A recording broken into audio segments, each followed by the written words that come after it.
får den så. Ja, gør tingene for hektisk. Ja, Michael Hansen står dernede og råber, bliv der, ikke så han vil have hele holdet længere frem, men jeg tror jeg bare, at der Randers gør det, de sparker langt.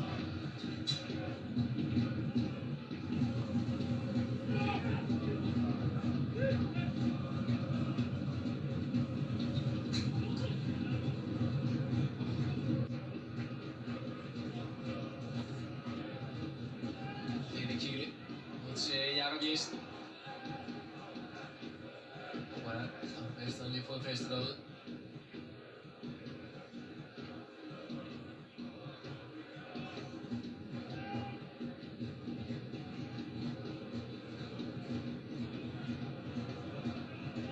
Må det ikke Fredericia skal tænke lidt i noget, altså noget fast spiller. Måske en spiller, der kan komme ind og sætte højere tempo og være mere sådan mere energisk i forhold til at møde spillet, vinde spillet. Der er bud for Andreas Køns, der kan gå ind og deltage i går i spillet af den, der sidder på bænken. Og Michael Hansens tropper. Og Elias Hansborg Sørensen. Som en af de offensive foruden Patrick Elund, og så selvfølgelig også en mand, som jo var en kæmpe profil i første division, Gustav Markusen. Ja, jeg skulle lige til at sige det. Gustav Markusen, at de er rigtig dygtige spillere også.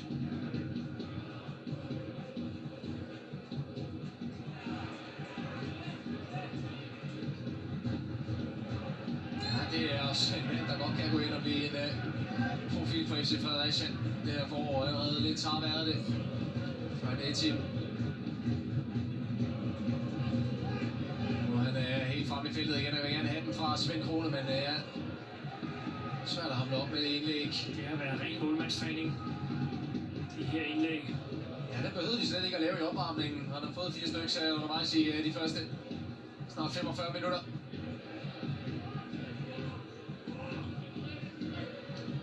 Og de har godt nok mødt hinanden et par gange for en del år tilbage i den næstbedste række. Hvor FC Fredericia jo har tilbragt stort set hele deres levetid. Randers FC og FC Fredericia, men har ikke slået FC Fredericia siden 2010. Randers FC, og det er selvfølgelig med fokus på, der selvfølgelig også har været rigtig, rigtig mange sæsoner, hvor de ikke har mødt hinanden. 16 år siden, det er så længe siden. Det var Thomas Thomasberg, der var træner dengang for FC Fredericia senest. Randers FC, de vandt i en betydelig fodboldkamp overholdet her fra Fæstningsbyen. Og ja, så får vi kampens første advarsel. Jakob Jessen. Og vi er inde og får markeret på Samuel Hansen.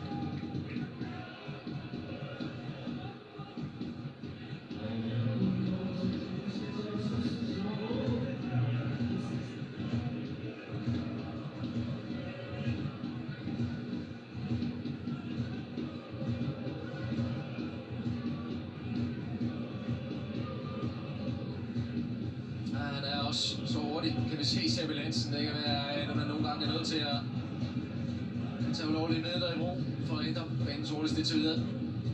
Randers FC's højre bak.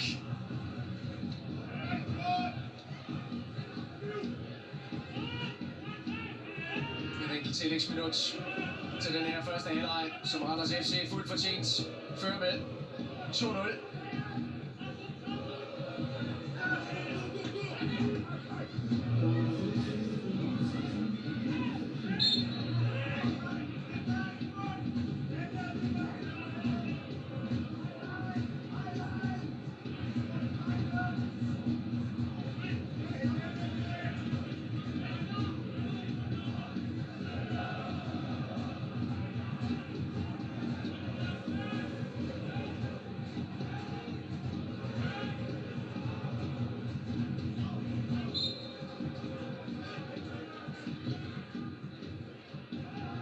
Man satte den ikke nogen på det, så den her gang for enden.